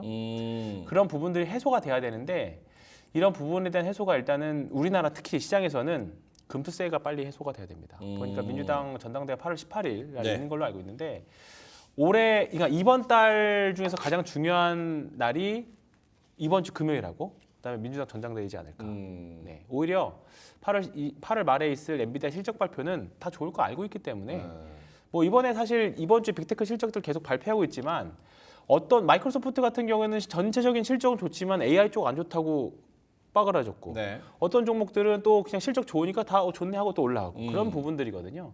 그러니까 지금 시장 자체가 미국도 그렇고 한국도 그렇고 변동성이 굉장히 큰 시장인데 네. 이 변동성을 해결할 만한 그 뭔가 요인들이 8월 달에는 이제 하나하나 제거가 될 겁니다. 네, 그런 부분들이 그렇다 보니까 7월 달, 8월 달은 변동성인데 7월 달보다는 8월이 좀 더 나을 것 같아요. 낫다. 네. 그거는 듣던 중 반가운 네, 소리네요. 네, 네. 아, 7월 달은 진짜 쉽지 않았습니다. 그렇죠? 네. 네. 알겠습니다. 자, 그럼 반도체 관련해 가지고 말씀을 주셨으니까 공략주 말고 그냥 반도체 중에서 요게 제일 낫겠더라 이렇게 좀 주실 수 있는 반도체 종목이 있다면? 최근에 제가 보고 있는 거는 YC라는 종목이랑 또 DB 하이텍 이런 DB 종목들을 하이텍. 보고 있는데요. 일단 YC 같은 경우에는 최근에 좀 탄력적으로 상승이 많이 나와서 YC를 좀 관심 있게 보시면 좋을 것 같습니다. 근데 지금 최근에 좀 변동성이 크다 보니까 지금 투자 경고 딱지가 붙었습니다. 그래서 일단은 조정 시 매수하는 거를 권장을 드리도록 하겠고요. 일단 17,500원 밑에서 매수를 하시면 좋지 않을까라고 생각을 하고 있습니다. 일단은 YC 같은 경우에는 HBM용 웨이퍼 테스터를 만드는 그런 장비를 제작하는 업체고요. 최근에 삼성전자랑 1,017억 정도였던 것 같은데 1,000억 원대 정도 규모의 그 장비 계약을 좀 체결을 했습니다. 그래서 이제 삼성전자가 HBM 향으로 본격적으로 이제 투자를 진행을 하고 있다 보니까 HBM의 어떤 장비를 좀 주문한 걸로 보여지고요. 그 과정에서 앞으로 이 삼성전자가 HBM에 대한 어떤 톤 자체를 좀 강력하게 이야기를 했던 만큼 관련해서 좀 수혜를 받을 수 있을 만한 기업이다 이렇게 보고 있습니다. 그래서 삼성전자가 뭐 HBM3 앞서서도 말씀해 주셨다시피 엔비디아 퀄테스트 승인이 거의 한 8월에서 9월 정도를 지금 좀 보고 있는 것 같아요, 시장에서는. 그래서 일단은 그 일정에 맞춰서도 같이 좀 기대감으로 움직일 수 있을 만한 종목이니까 관심 있게 보시면 좋을 것 같습니다. 이름이 좋죠? 종목명이 파이팅 있잖아요. 와이씨 또 오른다. 와씨 좋잖아요. 또 빠지네. 또 될 수 네? 있습니다. 뭐라고요? 아니. 네, 알겠습니다. 자, YC 알겠습니다. 요거는 또 공략주기 때문에 가격 전략이나 이런 걸 이따가 한번 들어보도록 하고요. 자, 황유현 팀장님이 발제하신 또 주제로 넘어가 보겠습니다. 요것도 어떻게 다시 달릴 수 있을까? 관심 있으신 분들 많아가지고 다뤄보도록 하겠습니다. 두 번째 주제 공개해 주시죠. 자, 두 번째 주제는요. 황유현 팀장님이 전력기기 사이클 가지고 오셨습니다. 사이클 아직 진행 중이다. 이 전력주 놓고 많은 분들이 굉장히 헷갈려하고 있어요. 이게 떨어질 때가 된 것 같기도 한데 여기서 치고 다시 올라가느냐 혹은 수명이 다했다. 한번 크게 쉬고 간다라고 생각하시는 분들도 있고 이거는 증권가에서도 좀 의견은 엇갈리는 것 같아요. 자, 황윤 팀장님은 개인적으로 어떻게 생각하시는지 go or stop? 일단 단기적으로는 고입니다. go! 네, 단기적으로는 고인데요. 왜 단기적이라고 말씀드렸냐면 딱 추세의 중간에 있어요. 이번 달이 지나고 나면 이제 전력을 버려야 될지 아니면 더 오히려 따라잡아야 될지 오르더라도 그게 결정이 날 것 같은 게 8월인데요. 일단은 지금 전체 전력기기는 AI 섹터하고 같이 연동해서 움직이고 있는 상태입니다.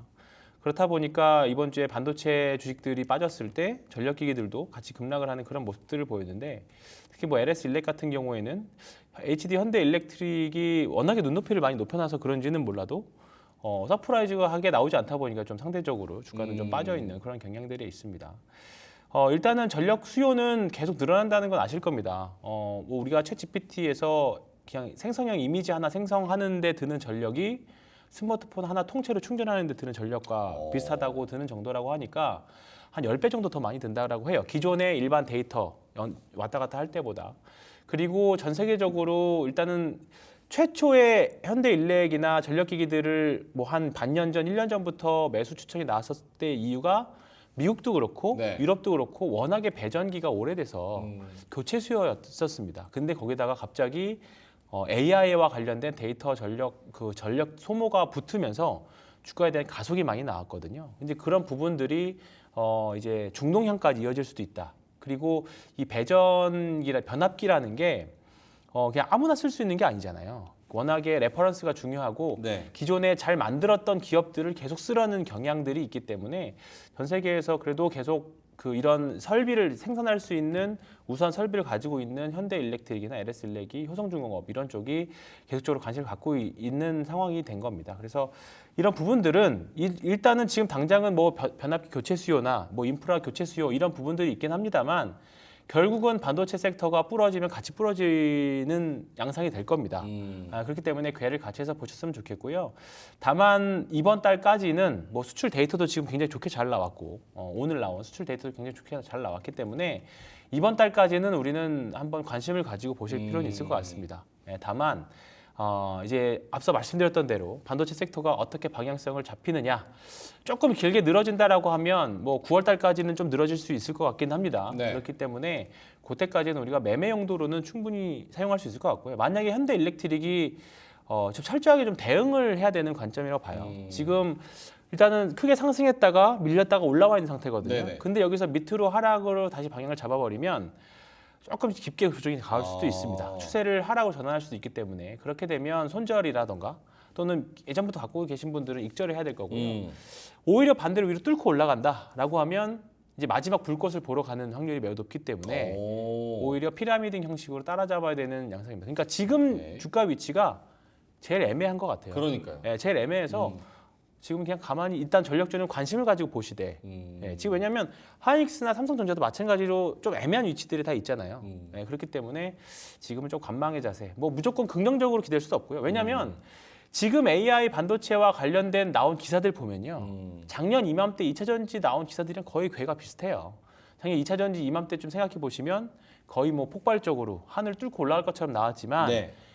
작년 8월 말에 에코프로가 MSCI 편입되고 나서 9월부터 무너지기 시작했거든요.